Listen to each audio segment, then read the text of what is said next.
ल यो सेतो खुर्सानी ठाडे खुर्सानी एकदम राम्रो फल्यो रहेछ।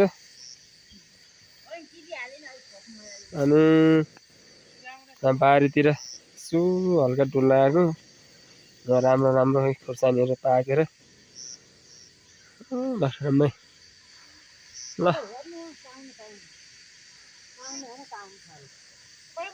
कति बाग्लो यो मकै नछाटेर के अरे यस्तो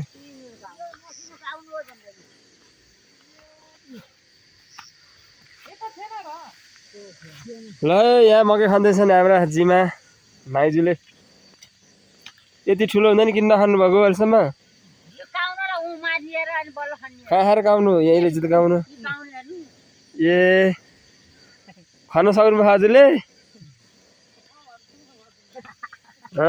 जिमा यो जिमा डेन्जर बलियो। यस्तो काम त गच्चा सच्चा काट्ने बाख्रा घाँस काट्ने ल हेर्नुहोस्।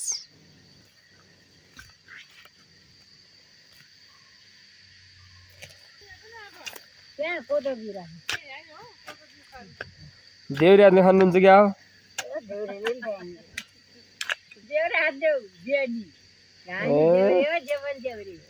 देउरी हातले खानुहुन्छ। एकपल्ट उठ्नु त दान उठ्नु न एकपल्ट जिमा। कति वर्ष पुग्ने हजुर? भन्नु भन्नु। 1 साले भनेपछि 81 वर्ष? 82 हेर्नुहोस् है, 82 वर्षको बुढीमा हो यस्तो बलियो हुनुहुन्छ यहाँ गाउँमा हाम्रो बुढी सासू।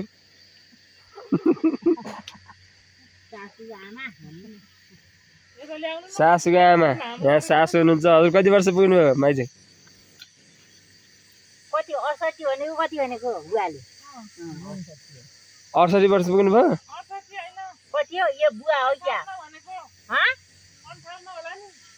होइन कति हो भन्नु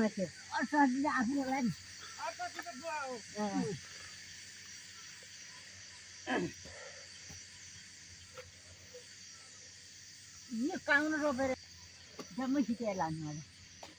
यो मकैबारी भित्र काउन रोपेर यस्तो झ्याउ भएछ।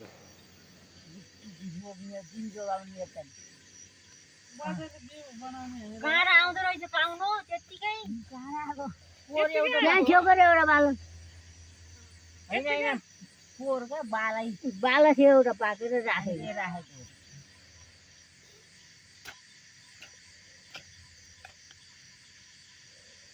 झिमाले चाहिँ दिनभरि काम गर्न सक्नुहुन्छ। एकछिन बस्ने अनि फेरि आउने।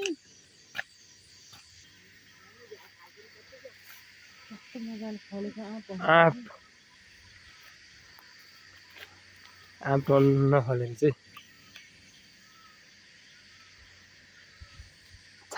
छाचुकमा यस्तो फलेको कि यहाँ दारिम फलेर चाहिँ बब्बल फलेको छ। दारिम पनि ठुल्ठुलो हुन लाग्छ। त्यही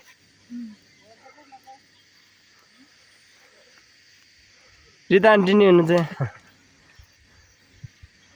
है। आँप पनि खतरा फलेर जस गरेसी हुँदो रहेछ। छाचु जस्तो गाउँमा त यहाँ अब यस्तो फल्ने भनेपछि मान्छे चाहिँ गरेसी हुँदो रहेछ। हाबे बैमैतिर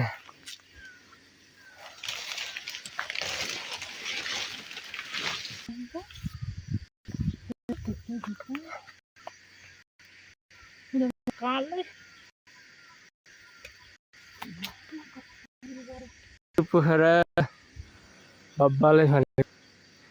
ए सानो बोटमा नि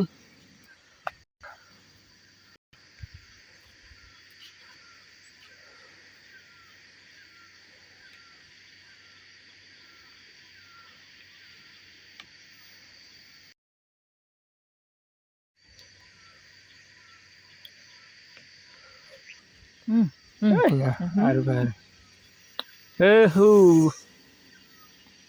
उसले खानु न उसले गए।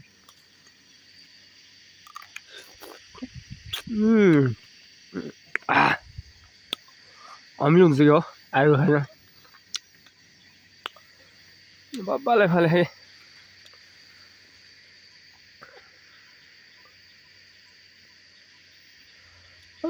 टाउकोमाथि खतरा फल्यो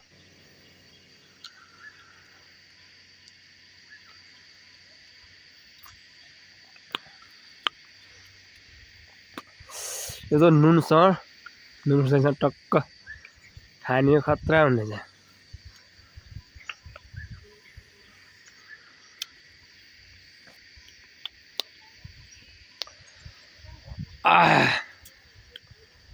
अलिक पाकेको कुन छ हौ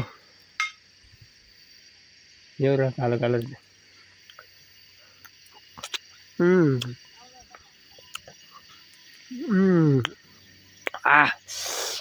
अमिलो अमिलो मिठो रहेछ हौ